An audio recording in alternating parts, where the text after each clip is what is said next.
salaamaaleykum mbokki internet yi di leen nuyu ci seen tur ak seen sant bu baax a baax di leen xamal ne yéen a ngi seen site de référence muy Widish Vision donc du loo xamante ni je le dis gratuitement mais c'est le site bi nga xamante ni dans le département de Mbour le mieux suivi et sondage boobu defe naa ne ñëpp gis nañu damay wax Widish Vision donc site la boo xam ne comme ni ngeen koy déggee rek ni ngeen koy seetaane donc li ñuy wut daal mooy maanaam l'info muy maanaam information juste et équitable def en sorte à ce que ku nekk di ci gis sa bopp donc nekkuñu fii nekkuñu fee nekkuñu feneen mais ñu juste au juste milieu et moo waral aussi ñëpp lañ nar a dalal surtout nag ci élection locale yi di ñëw waxtaan ak ñëpp waxtaan woo xam ne waxtaan wu seen lay doon ku nekk wax li nga xam mooy sa gis-gis c'est important donc loolu mooy li ñu tax a jóg tey nag ñu ngi dalal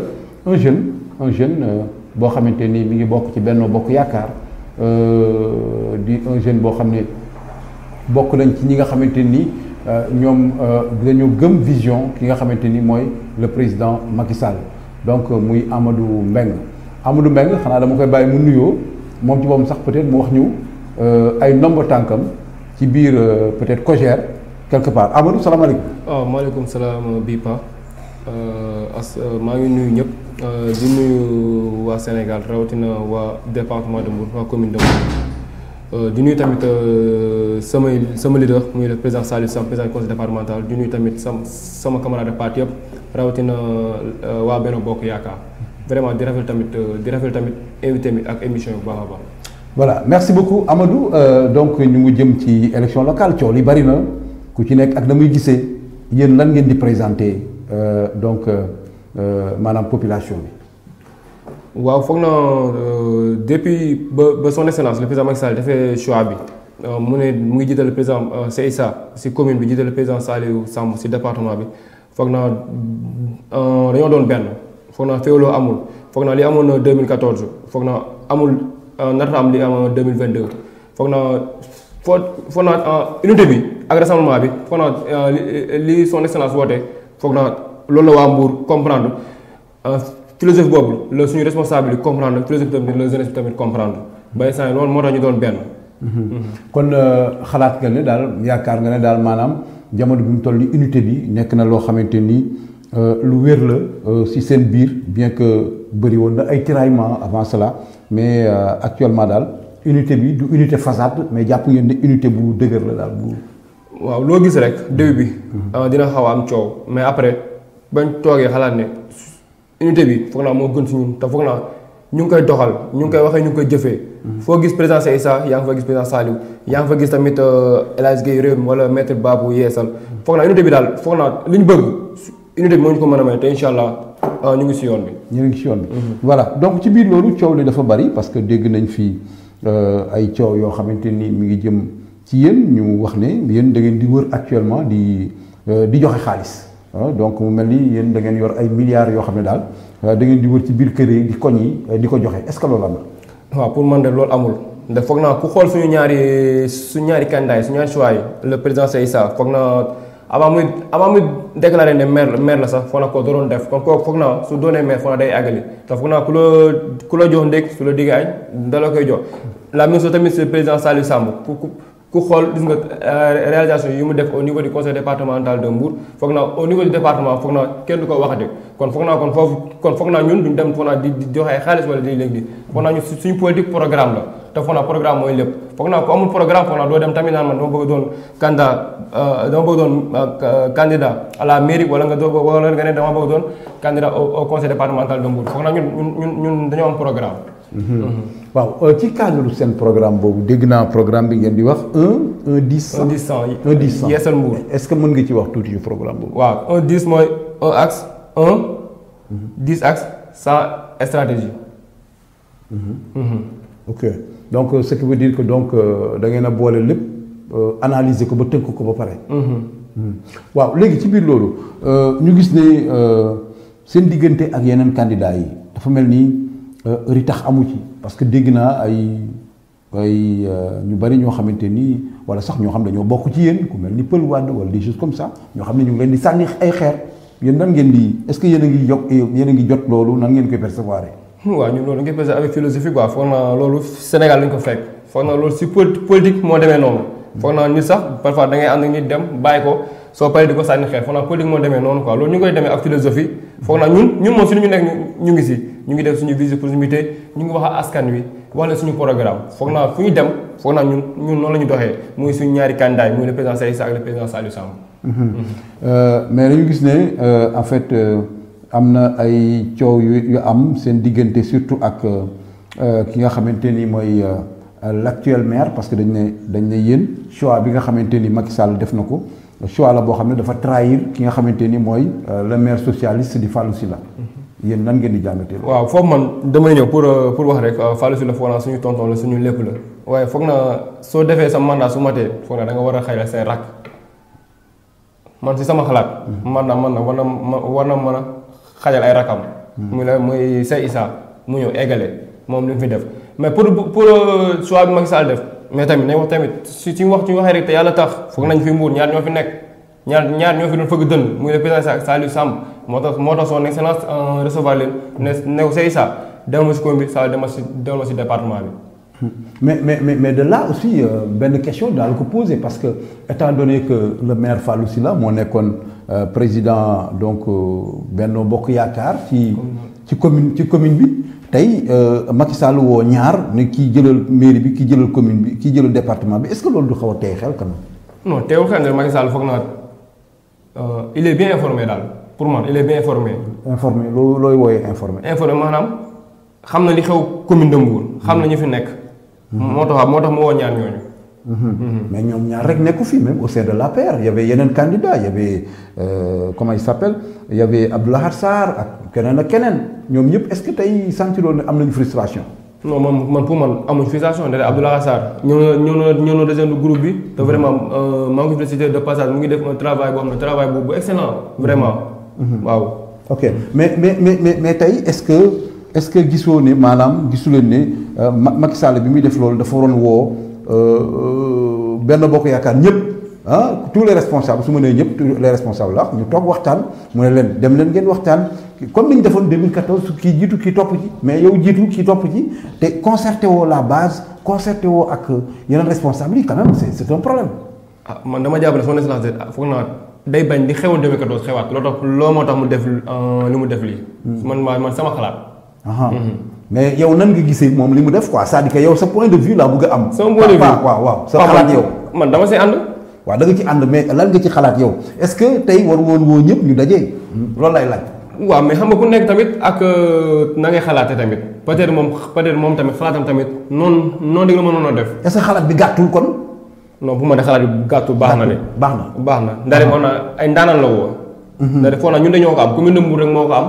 que par rapport ak département yi nekk au Sénégal foog naa Macky Sall ñaar ñi rek la recevoir. muy le président Sey Issa et le président Saliou. ok mais tey loolu nan lañ ko mën a tuddee aussi étant donné que ci 16 collectivités locales yëpp maires yi fa nekkoon à l'exception peut-être de Ndiaganiao ak Mbour maires yi fa nekk yëpp moom lañ jiital ci Benno Bokk Yaakaar ñu dindi Gana Gningue donc bu Ndiaganiao dindi aussi Fallou Sylla Mbour nan lañ mën a jàngatee 14 yëpp ñu jiital leen. c'est parce que dañoo jàpp ne defuñu ay résultats wala. waaw pour man foog naa suñu Mbour nag vraiment dafa feebar. dafa feebar peut-être Macky Sall soo gën a def choix boobu peut-être comme ça ni ma koy il est bien informé. xam nga Macky mën na toog pale di xam ni xew Mbour peut-être il est bien informé peut-être xam na ni Mbour demul Mbour doxul. waaw man si sama xalaat.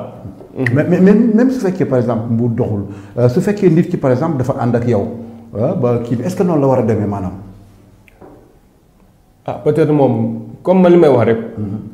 xaw moom day toog di jot ay information. waaw peut-être li mu yëg Mbour.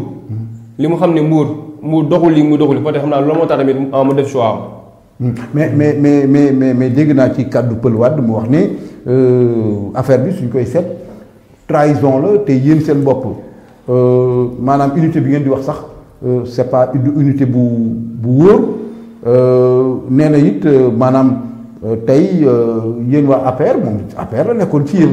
mais yéen seen bopp sax dafa da ngeen a siisante quoi da ngeen a siis quoi da ngeen a siis soxor soxorante en fait. looy wax waaw de passage mooy nuyu sama grand pël xam naa day sànni xeer rek. xam naa day sànni xeer quoi. non même li ma wax sànq rek unité ak rassemblement bi vraiment yàlla bu ñu suturaal mu ngi suturaal fu ñu dem ñu ñëpp ñooy ànd. benn baat la ñuy waxandoo ñoo xaajandoo di dóorandoo ba incha allah le soir du 23 janvier yàlla may ñu ndam seddu guy ci commune bi ak ci département bi. mais hormis le maire Fallou Sylla vous avez aussi Yewwi Askan Wi mi ngi fii vous avez 10 candidats yu taxaw mais chaque fois yéen vous dites que gagné ngeen quoi fièrement fan ngeen ko teg. waaw lu ñu ko teg dañ ko xam. xam ci naka. dañ ko xam. parce que dooyeen ay dooyeen nit ñoo xamante ni maanaam dooyeen ay sëriñ quand même ah. waaw du ñu seet mais par exemple rek. waaw Diop bii rek. mën na rey ku nekk Saliou Sam Seyssa. waxatuma daal ñëw alliés yi ñëw ak ñeneen ñëw. mais ñii aussi da nga yaakaar dañu bàyyi seen bopp fële aussi Maître Tall c'est un poids. kii Maître Tall. waaw non Maître Tall tuuti ñu ko sama grand mais tuuti ñu ko vraiment. ah tuuti ñu ko non. ah bon non pourtant Yewwi Askan Wi quand même c'est une coalition. parce que yéen xam nga ni ngeen nekkee coalition di wax la grande coalition. Yewwi Askan Wi aussi c'est une grande coalition. boo xamante ni bëri na ay kii yu ci nekk. bu yéen doomu yéenay coalition quand même. ni ma wax rek c'est-à-dire sànq maa ngi sama biir waay di nga diw bi. su si ñeneen doole rek foog naa ku ñu jàkkaarloo Mbour dañ lay daal. mais est-ce que gisoo ne quand même population yi maanaam même su fekkee par exemple ñi ngay wax baax nañu. est-ce que image yu Macky Sall est-ce que du loo xamante ni c'est un peu terni au Sénégal su ma nee terni mooy maanaam li ma bëgg a wax foofu mooy par exemple le cas Djibril Ngom bi mu recevoir temps yi passé. te mu dawoon ak liste jàmbur te nit ñi di xeex li nga xam ne mooy injustice bi kii est-ce que sentiroo ne Sénégalais yi quand même xaw nañoo mere Macky Sall. non foog naa élection locale yi foog naa du élection présidentielle foog naa képp kuy mburuwaa wala mburuwaas foog naa yeewu nga foog naa di nga yeewu. élection gox-goxaat lañu wax. dañuy tànn suñu maire pour ñu jiital ñu commune bi tànn suñu président conseil départemental pour ñu jiital ñu département. foog naa waaw allez-y. foog naa du élection présidentielle te ñun fu ñu dem discours bu ñu tenir population bi dañ leen di leeral ba leeral leen lii du élection présidentielle lii élection gox-goxaat dañuy tànn koo xam ne peut-être tey koo xam ne tey dinañu mën a fajal suñu feebar fii ci Mbour. mais le problème aussi mooy man dama libale les kii parce que kenn mënul wax Benno Bokk Yaakaar te doo wax Macky Sall.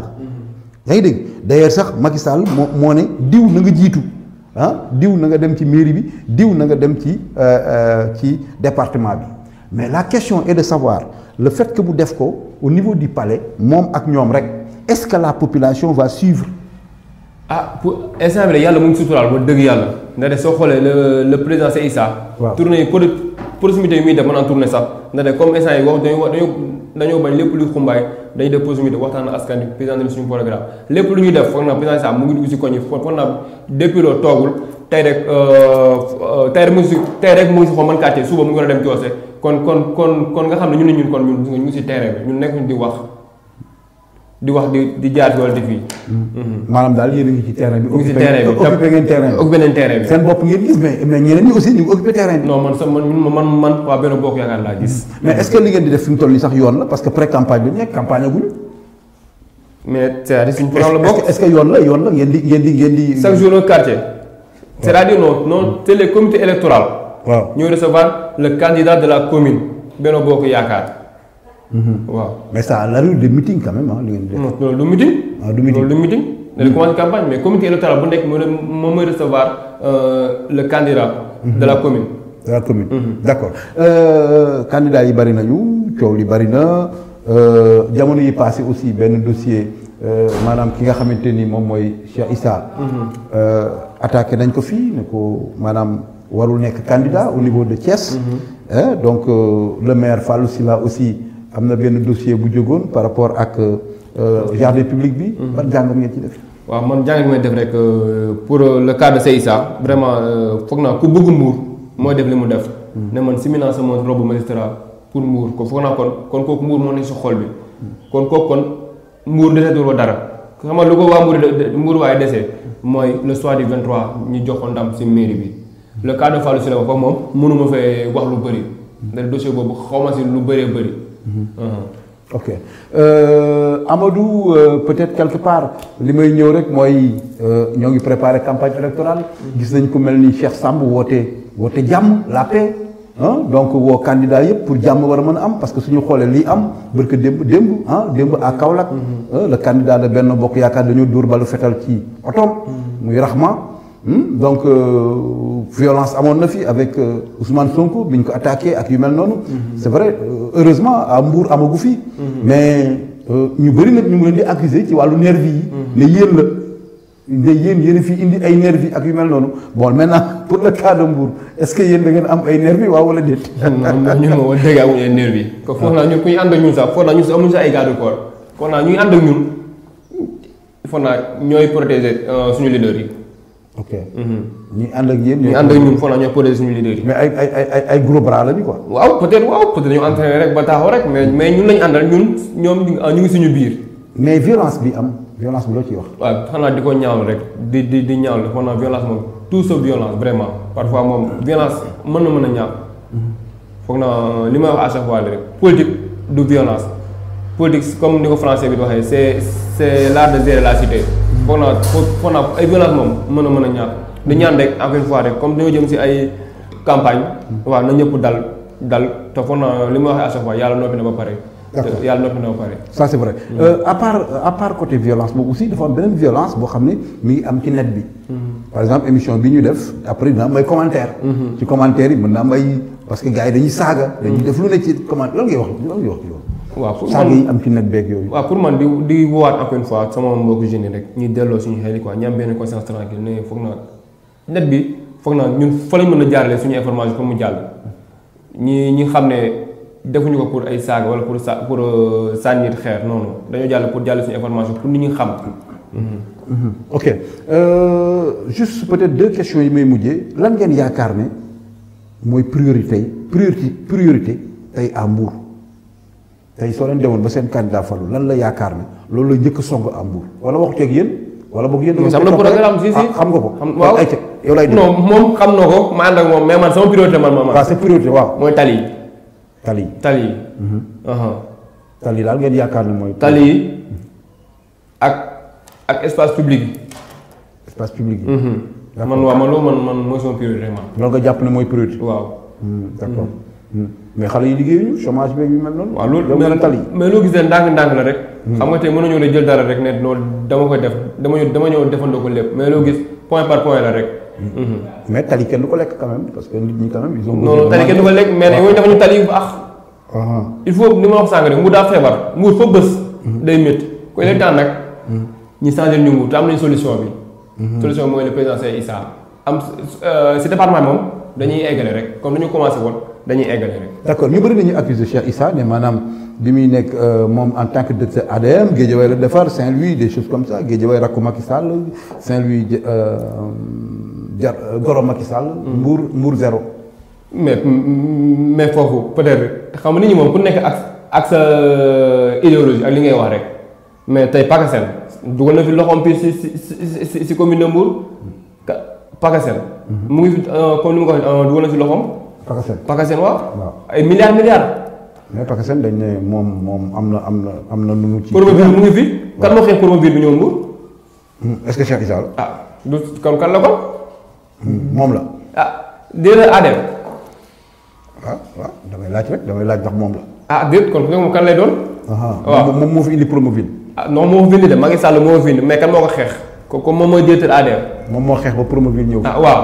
d'accord kon dégg nañ la xam naa ne ci suñu yeneen émission aussi dañ dalal ñeneen laaj leen. incha allah parce que dégg nañ la. yow sa bopp yaa ni moom moo ko fi indi bon ñun dañuy gëstu.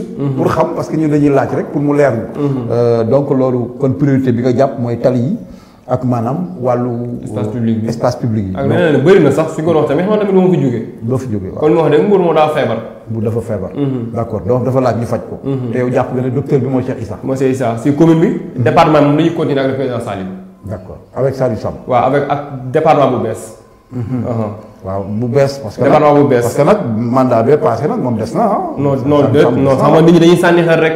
mais waaw. nit ñi dañuy sànni xel rek mais li ñu fi def ñun li ñu fi def conseil planté li ñu fi def. kenn waxu ko de. gars yi neen day daaj ay table banc rek di yóbbu. table banc mais tabax nañu fa ay classe ay mur. miir hôpital Grand Mbour bi am na lu ñu fa def. miiru la ah miiru la CEM Guy Mouride. def nañ fa miir. CEM Grand Mbour gi def nañ fa miir. yéen ay miir rek ngeen defar. non non ay taxawal ba nga tabax ay classe instant yi am na ay classe yu commencé Poba ngi Ndaayaan commencé nañ fay tabax ay classe.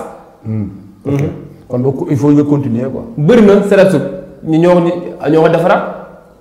conseil départemental moo ko defaraat. d'accord bëri na. donc bëri na loo xam ne réalisé ngeen ko.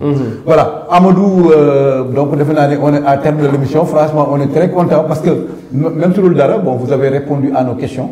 lan mooy doon baat bi mujj tey. waaw baat bi mujj rek xanaa di woowaat waa Mbour rek encore une fois rek ñi xam ne ñu ngi jëm sa élection locale ñi def ko si dal ak jàmm.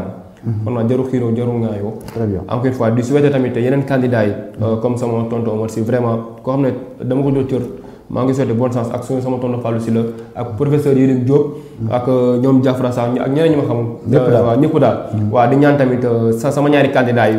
muy le président Sey Issa yàlla may ko ndam gu seddu guy ñi am une victoire éclatante. ak le président Saliou Samb yàlla teyaat ko ci conseil départemental bi nga xam ne continuité lay doon. yàlla may ñu ndam nga xam tey fu ñu toog waxuma Mbour rek mais adduna bi ñoo koy waxtaanee. d'accord voilà merci beaucoup Amadou Mbengue bon franchement kaddu yu tegu na ci yoon sérieusement donc parce que mu doon loo xam ne quand même ñuy apprécier say kaddu parce que nekk nga koo xamante ni ce n'est pas la première fois mu gis la yàgg naa la xam et mosoo changer aussi ci say jëfin say defin c'est pas pour te jeter des fleurs mais c'est parce que dama xam sa comportement ni ngay doxale même si seen biir cogère boobu donc di la ñaanal bonne continuation donc di wax ne yeneen jeunes yi yeneen coalition yi yeneen parti yi mais contactez-nous ñu invité leen on est là pour ñëpp la ñu pare pour inviter leen kon jërëjëf Amadou. merci et à la prochaine. ok merci beaucoup. merci beaucoup.